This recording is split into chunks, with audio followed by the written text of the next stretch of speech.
በስመ አብ ወወልድ ወመንፈስ ቅዱስ አሐዱ አምላክ።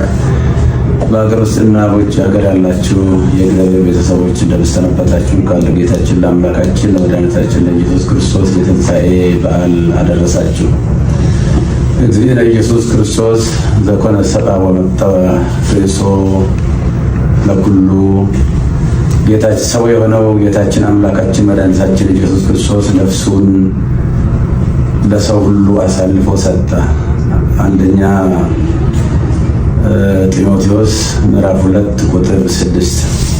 በዛሬው ዕለት በዚህ መልክ መምጣት ያስፈለገኝ ዋና ጉዳይ የስቅለት ዕለት ጌታችን አምላካችን ኢየሱስ ክርስቶስ የተሰቀለበትና ቤዛ የሆነበት ቀን ስለ ቤዛነት በሰፊው ከተሰጠው የትምህርት ድነት ጋር ተያይዞ አንዳንድ ብዥታዎችና ጥያቄዎች ስለተፈጠሩ እነዚህን ነገሮች ለማጥራት ያህል ነው።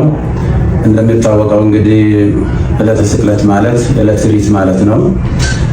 ጌታችን አምላካችን መድኃኒታችን ኢየሱስ ክርስቶስ ለእኛ ካለው የማይለካ ፍቅሩ የተነሳ በአጭር ቁመት በጠባብ ደረት ተወስኖ ተይዞ ታስሮ ተደብድቦ እርቃኑን ሆኖ በመስቀል ላይ ተሰቅሎ ለዓለም ፍጹም ቤዛ ሆኖ የማይደገም ቤዛ ሆኖ በጊዜና በሁኔታ በቦታ የማይወሰን ቤዛ ሆኖ የዘላለም ቤዛነቱን አግኝቶ ወደ ቅድስ በገዛ ደግሞ የገባበትና ለአዳም የሰው ዘር ሁሉ በእኛ ፈንታ የታሰረበትን ታላቅ ቀን ነው የምናከብረው በየዓመቱ።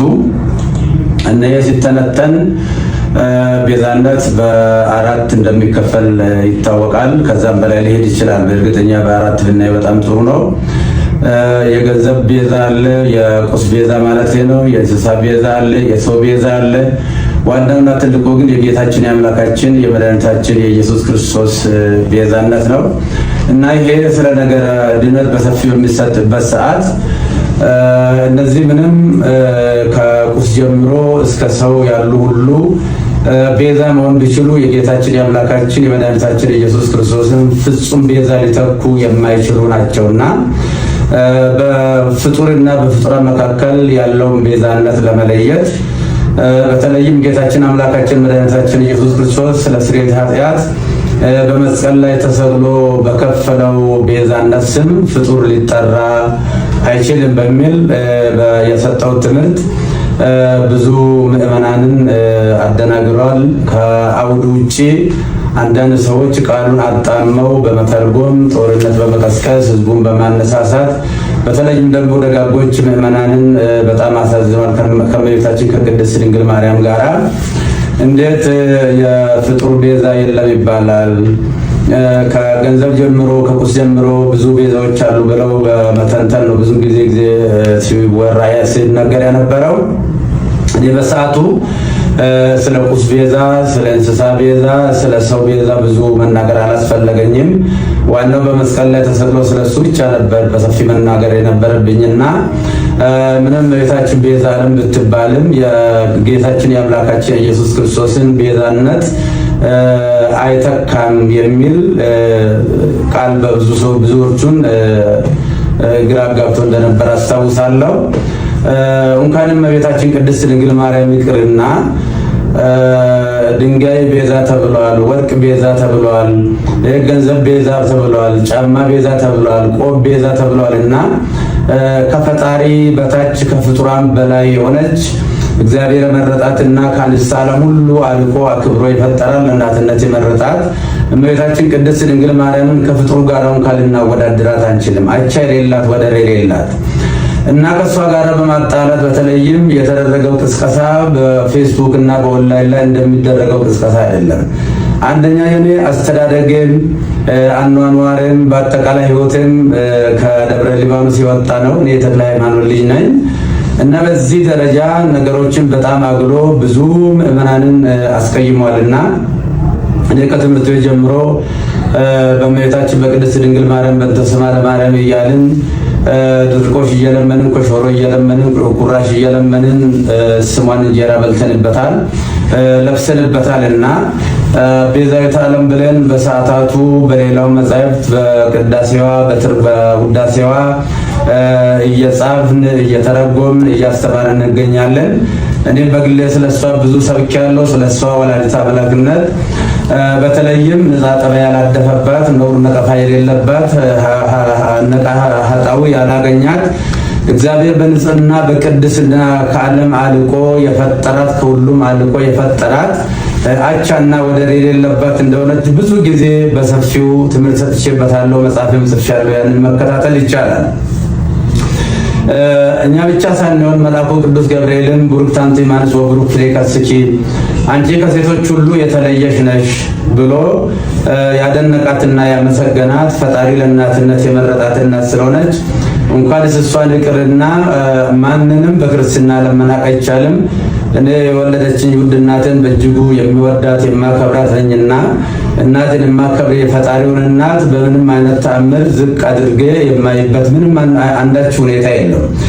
በዕለቱ የተደረገው ጌታችን አምላካችን መድኃኒታችን ኢየሱስ ክርስቶስ በሚጠራበት ቤዛነት የኃጢአት ስርየት ቤዛነት በዚህ ፍጡር ሊጠራ አይገባም አይችልም የሚለው በጥቅሉ አው ትክክል ነው። ከመላእክ ጀምሮ እስከ ሰው ያለው ሁሉ ወይም ደግሞ ዓለም ከተፈጠረ ዘመን ከተቆጠረ ጀምሮ እስካሁን ድረስ ያለው ወይንም ደግሞ እስከ ዕለተ ምጽአት ድረስ የሚቀጥል ሁሉ ኢየሱስ ክርስቶስ ጌታችን መከራ የተቀበለው መከራ ቢቀበል ጌታችን አምላካችን መድኃኒታችን ኢየሱስ ክርስቶስ በቀራንዮ የከፈለውን ቤዛነት ማንም ሰው መክፈል አይችልምና እሱ የኃጢአትና የሞት መድኃኒት በማዳኑ ተረፈ ደዌ የሌለበት የዓለም ቤዛነቱ የኃጢአት ስርየት ነው። አው እያንዳንዳቸው ለምሳሌ እነ ሙሴ ቤዛ ተብሏል። ነገር ግን የሙሴ ቤዛነት በአረፍተ ዘመን ተገጥቷል፣ በጊዜ ተገጥቷል፣ ዮርዳኖስ ማዶ ተገጥቷል። የሁሉም ፍጡራን ቤዛነታቸው በጊዜ በሁኔታ የሚገታ ነው። ነገር ግን በጊዜና በሁኔታ የማይገታ ለዓለም ሁሉ ቤዛ የሆነ ከሰማይ በታች ከምድር በላይ መዳኛ የማን ነው? ከሱ ውጪ አዳኝ የሌለ የጌታችን የአምላካችን የመድኃኒታችን የኢየሱስ ክርስቶስን ቤዛነትን በደንብ አጉልቶ ለማሳየት እና ለማስተማር ካልሆነ በስተቀር ከእመቤታችን ከቅድስት ድንግል ማርያም ክብር ጋራ ምንም የሚያገናኝ አንዳችም ነገር የለም። እሷም ከፈጣሪ ልጅ ከተቀበለው መከራ ጋር ሊወዳደር አትችልም እና ብዙ ምዕመናን በዚህ ጉዳይ በእጅጉ አዝነዋልና የኢየሱስ ክርስቶስ ቤዛነትና ዳኝነት ለድርድር ለክርክር የማይቀርብ ለምንም ለውይይት የማይቀርብ ዛሬም ትላንትናም ነገም ያው የሆነ እሱ ለዘላለሙ ሲያድን ይኖራል። እንግዲህ ይህ ሲባል ሰዎች ለሚዲያ ፍጆታ አንዳንዶቹ ደግሞ ከሆነ ነገር ጋር የተያዘ በሚመስል መልኩ የተከፈተብኝ ዘመቻ እኔን የማይመለከተኝ መሆኑን ህዝቡ በደንብ እንዲያውቅ ለማለት እፈልጋለሁ። እንደምታወቀው ይህንን በሰፊው በሚዲያ በማራገብ ምዕመናንን በማሳሳት በማሳዘን በማልቀስ የተለያየ ትርጉም በመስጠት ሲያካሂዱ የነበሩ ወንድሞችና እህቶችን አባት ነኝና አባት እንደመሆኔ መጠን ሳልቀየማቸው ይቅርታ እያደረግኩ እግዚአብሔር ይቅር በላቸው ለማለት እወዳለሁ። በተረፈ ግን በፍጹም የዋህነትና በፍጹም ቅንነት ያዘኑ የተከዙ በዚህ ጉዳይ ላይ እንዴት ያሉ የዋሃንና ንጹሃን ቅዱሳን ምዕመናንን ከልብ ይቅርታ ጠይቃለሁ። ቤተክርስቲያንም ደግሞ በዚህ ጉዳይ ስሟ በመነሳቷ ታላቋ ቤተክርስቲያን ይቅርታ ልጠይቃት እወዳለሁ። ለሁላ በደንብ ግልጽ መሆን የሚያስፈልገው የእመቤታችን ቅድስት ድንግል ማርያም ንጽሕና ቅድስና እግዚአብሔር የሰጣትን ክብር ስንሰብክ ነው የኖርነው፣ ወደፊትም የምንሰብከው ነው።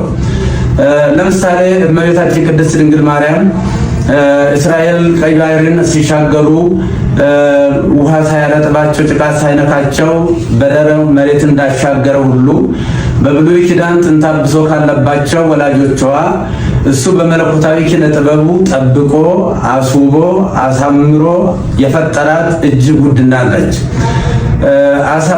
በአሳ አንበሪ ዮናስ 3 ቀን ውሎ ሲያድር አሳ አንበሪ ሳያደማው ሳይቆስለው እግዚአብሔር በኪነ ጥበቡ በመለኮቱ ጠብቆ ወደ የብስ እንዳመጣ ሁሉ ከርኩሰትና ከኃጢአት ጠብቆ በቀደመው የአዳም ጥንተ ሥጋ ፈጥሮ የሰጠን እናታችን ነች። ወላዲተ አምላክ አምላክ አምላክን የወለደች እግዚአብሔርን ለእናትነት የመረጣት። ስለዚህ የእመቤታችን የቅድስት ድንግል ማርያም ቤዛነት የሚጀምረው እንደ ፈጣሪ ባይሆን ለምሳሌ ሙሴን ለፈርዖን አምላክ አድርጌ እሰጥሃለሁ አስነሳለሁ ለፈርዖን ቢለውም ሙሴ የባህሪ አምላክ ሆነ ማለት አይደለም። እንደዚሁም አማልክት ዘበዛጋ የሚባሉ አሉ። የጸጋ አማልክት ናቸው እንጂ የባህሪ አምላክ አይደሉም። እመቤታችን ቅድስት ድንግል ማርያም ቤዛዊተ ዓለም ብንላትም በእናትነቷ ለሰማይና ምድር የማይወስነውን ልጅ ወልዳ በመስጠቷ ቤዛዊተ ዓለም እንላታለን እንጂ የጌታችን የአምላካችን የመድኃኒታችን የኢየሱስ ክርስቶስን የቀራንዮ የመስቀል ላይ ቤዛነትን ትተካለች ብለን አይደለም። ስለዚህ እሷ በንጽህና በቅድስና የታተመች እናት ስለሆነች ከታናሽነታችን ጀምሮ ውዳሴዋን በመድገም ቅዳሴዋን በመማር ያደግንባት ይቺ ታላቅ ቤተክርስቲያን በአሁኑ ሰዓት ፈተና ሊደርስባት አይገባም ብዬ እላለሁ። በተለይም ይህንን አጀንዳ በስፋት የሚያራግቡ ወንድሞች ጥፋቱ እንኳን ቢኖር ቀረብ ብሎ መጠየቅና መመካከር፣ ችግርም ካለ መፈታት ነው የሚያስፈልገው እንጂ በሚዲያ በእንደዚህ አይነት ጦርነት መቀስቀሱ በእውነቱ ትዝብት ላይ የሚጥለን ይሆናልና ለወደፊትም እመቤታችን ቤዛ ስንል እንግዲህ ቤዛዊተ ኩሉ ዓለም ብሎ ታላቁ አባ ጊዮርጊስ ዘጋስጫ በሰፊው ዘምሮላታል። ያሬድም በሰፊው ዘምሮላታል። በዚህ ጊዜ እሷ እንግዲህ ከተጸነሰችበት ጊዜ ጀምሮ ጌታ ጸንሳ ሳለ አይሁድ በተሳሳተ መንገድ ባልገባቸው መንገድ ብሉይ ኪዳን በነበረው የጭካኔ መንፈስ እሷን በድንጋይ ቀጥቅጦ ለመግደል ጥረት በሚያደርጉበት ሰዓት ውድ ዋጋ ከፍላ ለመሞትም እንኳ ፈቃደኛ ሆና፣ ነገር ግን ዮሴፍ ጻድቅ ሆኖ የጸነሰችውም ደግሞ ሰውኛ ሳይሆን እንበለ ሩካቤ ሳይሆን በእግዚአብሔር መንፈስ ቅዱስ በማይመረመር የመንፈስ ቅዱስ ግብር መሆኑ ስለታወቀና ዮሴፍ ሊገልጣት ስላልወደደ በእንደዚህ አይነት ሁኔታ ከዛ ከሞት እንዳመለጠች እናውቃለን። ልጇን በምትወልድበትም ሰዓት በቤተልሔም ሰዎች በናቁትና ባቃለሉት ለአፍታም በማይቆዩበት በከብቶች ግርግም የገዛ ልጇን ወልዳ ስትሰጠን ለእመቤታችን ያለን ፍቅርና አክብሮት ወደር የለውም። ነፍሳችን ትመሰክራለች። ይህ ብቻ ሳይሆን እመቤታችን ለልጇም ቤዛ ነች። ለልጇ ለሕፃኑ ለኢየሱስ ክርስቶስ ገና የ2 ዓመት ሕፃን በነበረ ጊዜ ሄሮድስ ልጆችን በሚያስገድልበት ጊዜ ልጇንም እንዳይገልባት የሞት ሰለባ እንዳያደርግባት ከእስራኤል ጀምሮ እሳት የሆነውን የሳራ በረሃን የቀን ሐሩር የሌሊትን ቁር ችላ ታግሳ ረጅም ዘመን ረጅም ወራት ተጉዛ ወደማታውቀው ወደ ግብፅ ተሰዳ ብዙ ዋጋ ከፍላ መከራ አይታ ልጇንም ከሞት ያዳነች እንደገና ደግሞ እስከ ቀራንዮ ከልጇ ያልተለየች እመቤታችን እናታችን ቅድስት ድንግል ማርያም ነችና እሷን እንኳንስ አይደለም ለማቃለል ለማመስገንም ብቃትም አቅምም ሞራልም ያለው ሰው የለም። እና ይህንን ጉዳይ ቅድም እንደተናገርኩት ሰዎች ለሚዲያ ሽፋን ችሎታን ለሚዲያ ፍጆታ ለማዋል መጽሐፉን ከአውዱ ውጪ በመተርጎም እየተሰጠ ያለው እየተሰበከ ያለው በዕለቱ የኢየሱስ ክርስቶስ ቤዛነትና አዳኝነት ነው። ስለዚህ ለምንድን ነው ጥላ ቤዛ ይባላል፣ ሌላ ቤዛ ይባላል የሚልም ሊቃውንቱ ከሰሞኑ ጀምሮ ግሱን እየተነተኑ ሲነግሩን ከርመዋልና ለተነተኑልን ትንታኔ እያመሰገንኩ በሰዓቱ ስለ ጫማ ቤዛነት፣ ስለ ባርኔጣ ቤዛነትና ስለ ልብስ ቤዛነት፣ ስለ ገንዘብ ቤዛነት፣ ስለ ቁስ ቤዛነት፣ ስለ ብሉይ ኪዳን እንስሳ ቤዛነትም ብዙ ለመተንተን አላስፈለገኝም። ምክንያቱም ታላቁና ሕያው ቅዱስ አምላካችን ኢየሱስ ክርስቶስ በመስቀል ላይ ተሰቅሎ ስለሆነ የግድ እሱ መሰበክ ስላለበት እሱ መነገር ስላለበት ከዚህ የተነሳ ነው እንጂ እኔም እመቤታችንን ለማቃለል ለመናቅም አይደለም። እኔ በዚህ ደረጃ እኔም መፈረጃቸው በጣም አዝኛለሁ። ምዕመናንም ደግሞ በዚህ ደረጃ እውነት መስሏቸው በተሳሳተ መንገድ ይህንን ማሰባቸው እንደ ትክክል አድርገው መውሰዳቸው ትክክል አይደለምና ስለዚህ እመቤታችን ቅድስት ድንግል ማርያም ነች የጌታችን የአምላካችን የኢየሱስ ክርስቶስን የማዳን ትምህርቱን ነገረ ድነቱን የዘላለም ቤዛነቱን አዳኝነቱን በማዳኑ ተረፈ የሌለበት መሆኑ መርገመ ሥጋ መርገመ ነፍስን ያስወገደ የሞትን ክንዱ ብርት ሰብሮ ወደ ቀደመ ሀገራችን ወደ ቀደመ ቤታችን መመለሱን ወደፊትም በሰፊው የምናስተምረው ይሆናል። የቤተ ክርስቲያናችንም ትምህርት ነው። እመቤታችን በነገረ ድነት ውስጥ ሥጋዌ ስናስብ መነሻ ወስፋ ነች። እሷ ዋና መነሻ ነችና በነገረ ሥጋዌ ውስጥ በነገረ ድነት ውስጥ አምላክ የሰጣትን ቦታ ከሥጋዋ ሥጋ ከነፍሷ ነፍስ ነስቶ ነው የተሰቀለው። ስለዚህ እንደ ቤተክርስቲያን እንደ ግሌ እኔ ለእመቤታችን ያለኝ ፍቅር እጅግ የተለየ ነው። እኔ ስሟን ጠርቼ በእንተ ስማ ለማርያም ብዬ ለምኜ ተምሬበታለሁ ስሟን። አሁንም የምንጸልየው ሌላ ጸሎት የለም። የሁለቱ ውዳሴ ማርያም እሱን ነው እኮ የምንነግረው። አንቀጸ ብርሃን ነው የምንጸልየው። ውዳሴ ማርያም ሲባል ግን ተራ ድርሰት ሊመስላቸው ይችላል አንዳንድ ሰዎች። በውዳሴ ማርያም ብሉይና አዲስ ኪዳን የታጨቀበት ምርጥ መጽሐፍ ነው። ይልቁንም ብሉይ ኪዳን አዲስ ኪዳን መጽሐፈ ሊቃውንት እነዚህ ተጨምቀው ነገረ ድነት የጌታችን የአምላካችን ኢየሱስ ክርስቶስ የማዳን ስራው ቤዛነቱ አዳጅነቱ በሰፊው የታጨቀበት የሚተነተንበት የምንጸልየው እሱ ነው እና ቅድም እንደተናገርኩት የውሃ ምዕመናን ልጆቼ አንድ ሁኑ። እኛ በዚህ ሰዓት አንድ ነው መሆን ያለብን። በጠላትነት በዚህ መነሳሳት የለብንም። ጥፋትም ካለ ቤተክርስቲያን መዋቅር አላት። ይሄ በየአውደ ምሕረቱ ያለው ከስድብ እንደዚህ ያለ ነገር ጥሩ አይደለምና ይህንኑ አደራ ለማለት ነው። እግዚአብሔር ሀገራችንን ይባርክልን፣ ይቀድስልን። እግዚአብሔር ይባርካችሁ፣ ይቀድሳችሁ።